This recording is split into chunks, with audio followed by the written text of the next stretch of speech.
Good afternoon all of you. बेटा start करते हैं। आज हम चैप्टर 11 करेंगे कंस्ट्रक्शन। ठीक है, कंस्ट्रक्शन के लिए हमारे इसमें चैप्टर में 2 एक्सरसाइज हैं। आज हम फर्स्ट एक्सरसाइज की थ्योरी करेंगे। इसमें पहले हमें जैसे कंस्ट्रक्शन का मतलब होता है किसी भी चीज़ को बनाना। ठीक है, तो जैसे कोई भी इंजीनियर्स होते हैं या आर्किटेक्ट होते हैं, जब वो किसी भी चीज़ को बनाते हैं तो जो उनके इंस्ट्रूमेंट होते हैं उन सब के बारे में उनको पता होता है। तो हमें भी कंस्ट्रक्शन चैप्टर करने के लिए पहले जो हमारे इंस्ट्रूमेंट है उनको पता होना चाहिए। तो हमारे यहाँ पे इंस्ट्रूमेंट में सबसे पहले आता है हमारा स्केल, जिसे हम ग्रेजुएटेड स्केल बोलते हैं।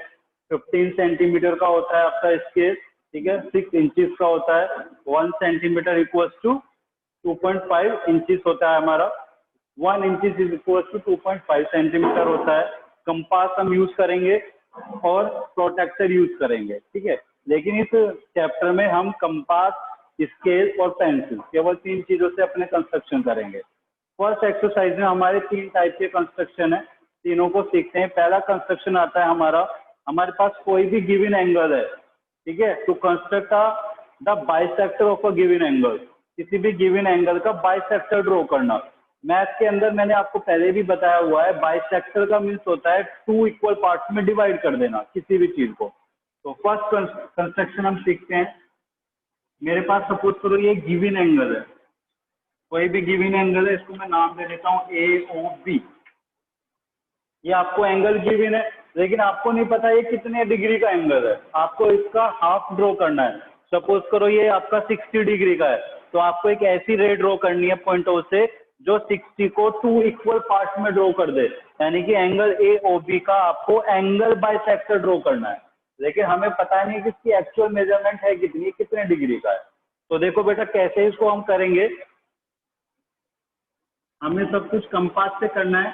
कंपास में अपने पेंसिल को फिट करेंगे और पॉइंट ओ से एक आर्क लगाएंगे। ठीक है, पॉइंट ओ से यहाँ पे ऐसे पेंसिल कंपास की निब रखेंगे और यहाँ पे एक ऐसे आर्क लगाएंगे ऑफ एनी रेडियस। ये आर्क लगा रहे हैं तो कितनी रेडियस का ये आर्क हमें लगाना है, कितनी भी हम रेडियस ले सकते हैं कंपास में। कितनी भी का मतलब ये नहीं कि एंगल यहाँ तक है कि आप यहाँ तक रेडियस ले लो तब लगा लो। ठीक है, ये भी आप ले सकते हो, यहाँ से कम ले सकते हो, थोड़ी और ज्यादा ले सकते हो। किसी भी रेडियस का हमें एक आर्क लगाना है। अब ये जो हम आर्क लगाएंगे, ये जो आपकी एंगल की दोनों रे हैं उनको पॉइंटों पे कट करेगा। माना कि यहाँ पे पॉइंट C और D पे कट किया इसने। ठीक है, पॉइंट O से किसी भी रेडियस का हमने एक आर्क लगाया जो एंगल AOB की रे OB को C पे और रे OA को D पे कट करता है। ठीक है, अब आपको जो आर्क है यहाँ से C से लेकर D तक का जो आर्क है इसको कंसीडर करना है, केवल आर्क CD को।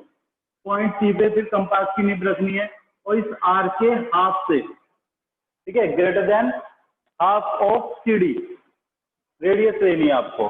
ठीक है, ये जो आर्क आपका CD है इसके हाफ से थोड़ी सी ज्यादा। अब इसके हाफ से ज्यादा कितना सपोज करो, और ये हाफ हमें मेजर नहीं करना, ये भी हाफ हमें अंदाजे से, जैसे सपोज करो यहाँ पे इसका हाफ है तो थोड़ी सी रेडियस आप ज्यादा लेंगे और यहाँ पे एक आर्क लगा देंगे। ठीक है, अपने अंदाजे से इसके हाफ से थोड़ी सी ज्यादा रेडियस लेके एक आर्क लगाएंगे। अब कंपास को बिल्कुल भी हिलाएंगे नहीं, सेम उसी रेडियस का एक आर्क पॉइंट D से लगाएंगे। ये दोनों आर्क आपके सेम रेडियस के होंगे। ठीक है, दोनों आर्क के पॉइंट ऑफ इंटरसेक्शन को आप पॉइंट O से ज्वाइन करके प्रोड्यूस करेंगे स्केल से। इसको ज्वाइन करते हुए आगे बढ़ा देंगे। तो ये जो आपकी रे आएगी ये आपकी एंगल AOB की एंगल बाइसेक्टर होगी। इसने एंगल AOB को 2 इक्वल पार्ट्स में डिवाइड कर दिया होगा। तो किसी भी एंगल का एंगल बाइसेक्टर करना बहुत इजी है। पॉइंट O से किसी भी रेडियस का आर्क लगाओ, वो आर्क दोनों रे को जिन पॉइंटों पे टच कर रहा है वहां तक के आर्क को कंसीडर करना है और उस आर्क के हाफ से ज्यादा रेडियस से दोनों आर्क लगाने हैं, दोनों एंड पॉइंट से, और दोनों आर्कों के पॉइंट ऑफ इंटरसेक्शन को ज्वाइन कर देना है। ठीक है, तो ये जो हमारा आएगा ये इसका एंगल बाइसेक्टर होगा। अब इसका जस्टिफिकेशन भी देख लेते हैं। हमें कंस्ट्रक्शन में क्या पढ़ना होता है, एक तो कंस्ट्रक्शन करने को आता है। कंस्ट्रक्शन सारे आप जो करोगे इस एक्सरसाइज के क्वेश्चन वो पेंसिल से करेंगे। सारे जितनी भी हम फिगर ड्रॉ करेंगे वो पेंसिल से बनाएंगे। एक तो कंस्ट्रक्शन करने को आता है, एक कंस्ट्रक्शन के स्टेप लिखने को आता है कि जैसे जैसे हमने क्या है उसको हमें स्टेप में लिख देना है कि सबसे पहले हमने ये आर्क लगाया फिर ये किया। ठीक है, उसके बाद आता है इसका जस्टिफिकेशन कि आपने जो कंस्ट्रक्शन करा है इसको जस्टिफाई करो कि ये आपका सही है, ठीक है। तो इसका जस्टिफिकेशन देखते हैं। यहाँ पे सपोज करो ये पॉइंट ई है, इसको मैं डी से और सी से ज्वाइन कर लेता हूँ। ई को डी से और सी से ज्वाइन कर दिया। मुझे दिखाना है कि ये दोनों एंगल इक्वल है, ये दोनों एंगल। तो मैं triangle O D E and triangle O C दोनों को कॉन्ग्रेंट कर देता हूँ। कॉन्ग्रेंट हो जाएंगे दोनों ट्राइंगल, तो सी पी सी टी से दोनों एंगल इक्वल हो जाएंगे। देखो इनको कॉन्ग्रेंट करना बहुत ईजी है। O D equal to O C होगा, O D equal to O C. क्यों? क्योंकि अगर आप इसको सर्कल सेंटर मानो और ये जो आर्क आपने लगाया था इसको कंप्लीट कर दो तो सर्कल बनेगा आपका। जब सर्कल बनेगा तो ये क्या होंगी दोनों सर्कल की रेडियस, और radii of a same circle are equal. तो यहाँ से OD equal to O C. इसी तरीके से डी ई और सी ई इक्वल होंगे क्योंकि ये दोनों सेम रेडियाई के आर्क हैं। जिस रेडियाई का ये वाला आर्क लगाया था हमने उसी रेडियाई का ये आर्क है, तो ये दोनों आपके इक्वल होंगे और ये वाली साइड आपकी क्या है, कॉमन, ठीक है। तो ट्रिपल एस से दोनों ट्राइंगल कॉन्ग्रेंट हो जाएंगे और सीपीसीटी से दोनों एंगल हमारे आपस में इक्वल हो जाएंगे।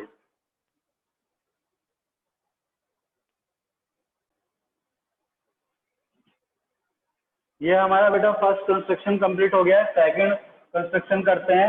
60 डिग्री का एंगल ड्रॉ करना। अब आप बोलोगे सर 60 डिग्री का एंगल तो हमें आता है, लेकिन आप जो 60 डिग्री का एंगल बनाते हैं वो प्रोटेक्टर की हेल्प से बनाते हैं, with the help of protector. लेकिन हमें यहाँ पे जो 60 डिग्री का एंगल बनाना है वो कंपास की हेल्प से बनाना है। कंपास की हेल्प से 60 डिग्री का एंगल कैसे बनाएंगे? किसी भी रे के एंड पॉइंट पर अगर हमें 60 डिग्री का एंगल बनाना है तो हम कैसे बनाएंगे? सपोज करो ये मेरे पास एक रे ओ ए,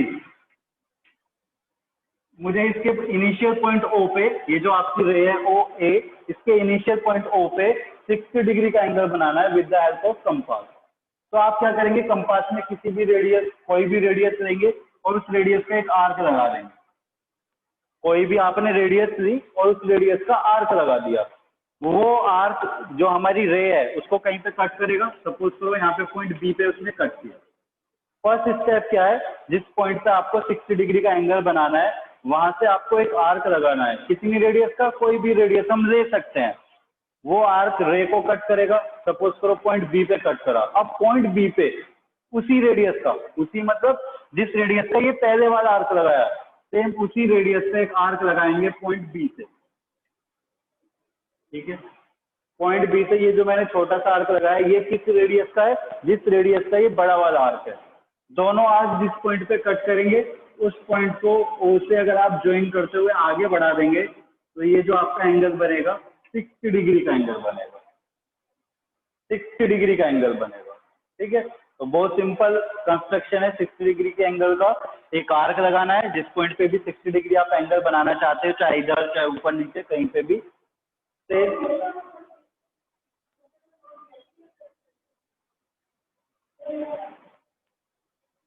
60 डिग्री का एक आर्क लगाओगे।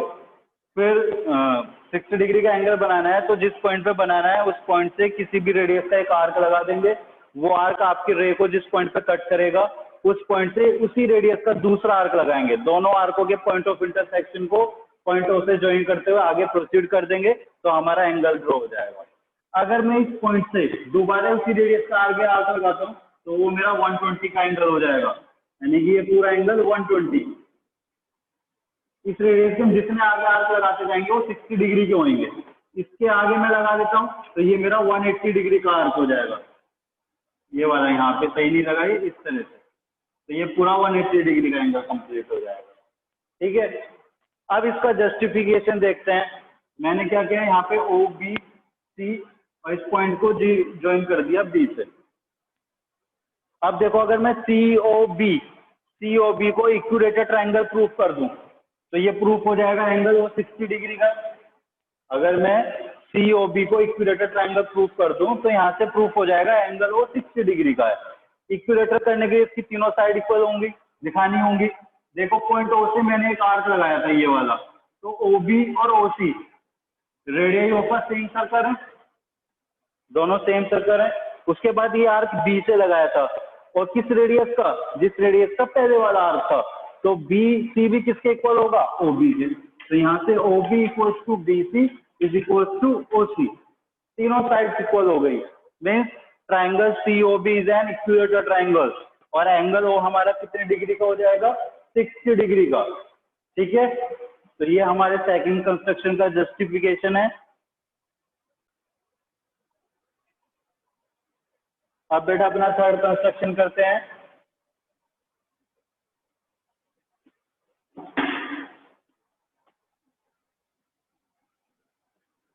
थर्ड कंस्ट्रक्शन में हमें क्या करना है, हमारे पास एक लाइन सेगमेंट होगा, लाइन सेगमेंट ए बी। ठीक है, हमें इसका परपेंडिकुलर बाइसेक्टर ड्रॉ करना है, परपेंडिकुलर बाइसेक्टर ड्रॉ करना है। To construct a perpendicular bisector of a given line segment, एक line segment A B given है, इसका परपेंडिकुलर बाइसेक्टर हमें ड्रॉ करना है। तो पहले हमें पता होना चाहिए कि परपेंडिकुलर बाइसेक्टर होता क्या है। परपेंडिकुलर बाइसेक्टर एक लाइन ही होती है, और ऐसी लाइन होगी जो इस ए बी को 2 इक्वल पार्ट्स में डिवाइड करेगी और इसके साथ 90 का एंगल बनाएगी। सपोज करो एक लाइन है, इसलिए इसको पॉइंट सी पे कट करा, तो यहाँ पे इसको अगर ये 2 इक्वल पार्ट में डिवाइड कर रही है और यहाँ पे 90 का एंगल बना रही है, तो इसको हम इस लाइन, सपोज करो ये लाइन एल है, तो इसको हम ए बी का परपेंडिकुलर बाइसेक्टर बोलेंगे। परपेंडिकुलर बाइसेक्टर मतलब जो एक गिवन लाइन सेगमेंट को 2 इक्वल पार्ट्स में डिवाइड करे और उसके साथ 90 डिग्री का एंगल बनाए, ये परपेंडिकुलर बाइसेक्टर का मतलब होता है। अब ड्रॉ कैसे करेंगे वो सीखते हैं। हमारे पास कोई भी गिवन लाइन सेगमेंट होगा, 6 सेंटीमीटर 6 मीटर कुछ भी हो, क्वेश्चन में हमें दिया होगा।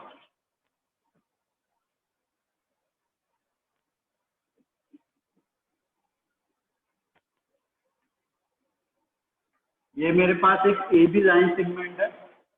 अब मुझे क्या करना है, इसके हाफ से ज्यादा रेडियस लेनी है, वो भी नापनी नहीं है, मेजर नहीं करनी है हमें, स्केल से अंदाजे से लेना है। जैसे यहाँ है, इसका हाफ यहाँ पे होगा, हाफ से ज्यादा रेडियस लेके पॉइंट बी से आर्क लगाना है, ऊपर भी और नीचे भी। हाफ से ज्यादा रेडियस लेके इसकी एंड पॉइंट से आर्क लगाने हैं, ऊपर और नीचे दोनों एंड पॉइंटों से, बी से भी और ए से भी।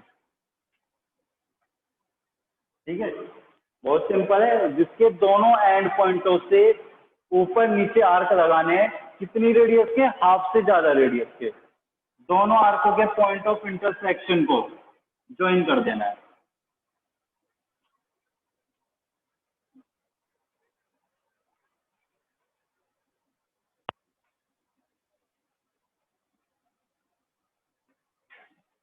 ठीक है, दोनों आर्कों के पॉइंट ऑफ इंटरसेक्शन को ज्वाइन कर देंगे। तो ये जो हमारा यहाँ पे ए बी सी डी, ये जो सी डी लाइन सेगमेंट आया वो ए बी का परपेंडिकुलर बाइसेक्टर होगा, इसको 2 इक्वल पार्ट में डिवाइड कर रहा होगा और इसके साथ 90 का भी एंगल बना रहा होगा। ठीक है, इस तरह से हमें कंस्ट्रक्शन करना है। अब इसका जस्टिफिकेशन देखते हैं ये कैसे सही है। मैंने सी को ज्वाइन कर दिया ए से, डी को भी ज्वाइन कर दिया, यहाँ पे सी को बी से और बी को डी से। देखो जो ये बड़े वाले ट्राइंगल हैं A C D, triangle A C D and triangle B C D, A C D ये इधर साइड में बड़ा वाला, बी सी डी ये इधर बड़ा वाला, दोनों को कॉन्ग्रुएंट करना चाहता हूं मैं। तो ये सी डी तो कॉमन है इनमें। अब देखो यहाँ पे ए सी और बी डी इक्वल होंगे क्योंकि दोनों सेम रेडियस के आर्क लगाए हमने ऊपर नीचे। इसी तरह से ए डी और बी डी भी आपका इक्वल होगा, यानी कि A C is equal to B C, A D is equal to B D और C D equal to C D common. तो दोनों ट्राइंगल आपके कॉन्ग्रुएंट हो गए बाय ट्रिपल एस से दोनों ट्राइंगल कॉन्ग्रुएंट हो गए। जब ये कॉन्ग्रुएंट हो गए तो सी पी सी टी से इनके ये कोरस्पॉन्डिंग एंगल्स भी इक्वल हो गए। अब क्या करेंगे हम, ये A B C D H point को मानो ई, ये जो छोटे वाले ट्राइंगल हैं A E C, triangle A E C and triangle B E C, अब इन दोनों को कॉन्ग्रुएंट करते हैं। A E C and B E सी, ये वाली साइड कॉमन, ये दोनों साइड इक्वल, ए सी और बी सी। अभी हमने कहा था A C is equal to B C and E C is equal to E C common. और angle A C E, angle A C E is equal to angle B C, ये हमने अभी first part में किया है। तो side angle side, S से दोनों ट्रायंगल कॉन्ग्रुएंट हो गए हमारे, एस से। जब दोनों ट्रायंगल कॉन्ग्रुएंट हो गए एस से, तो यहाँ पे ये सी पी सी टी से ही दोनों इक्वल होंगे, यानी कि बाइसेक्ट कर दिया, और दोनों एंगल इक्वल होंगे। दोनों एंगल इक्वल होंगे और ये पूरी स्ट्रेट लाइन है, 180 डिग्री का एंगल होगा, तो दोनों एंगल कितने के होंगे आपके 90 के। ठीक है, यहाँ से बेटा एक बात आपको और ध्यान रखनी है, टेंथ में यूज होती है कि किसी भी लाइन सेगमेंट, कोई भी लाइन सेगमेंट है ए बी, उसके परपेंडिकुलर बाइसेक्टर पे, ये इसका परपेंडिकुलर बाइसेक्टर है, परपेंडिकुलर बाइसेक्टर का आप कहीं पे भी कोई भी पॉइंट ले लो, कहीं पे भी परपेंडिकुलर बाइसेक्टर के ऊपर कहीं पे भी अगर हम कोई पॉइंट लेते हैं, तो वो इस लाइन सेगमेंट ए बी के दोनों एंड पॉइंट से इक्वल डिस्टेंस पे होता है। देखो ये वाला भी जैसे पॉइंट सी था, परपेंडिकुलर बाइसेक्टर पे था, तो सी ए और बी दोनों से इक्वल डिस्टेंस पर है। चाहे नीचे कहीं पे कोई पॉइंट ले लो आप, वो भी दोनों एंड पॉइंट से इक्वल होगा।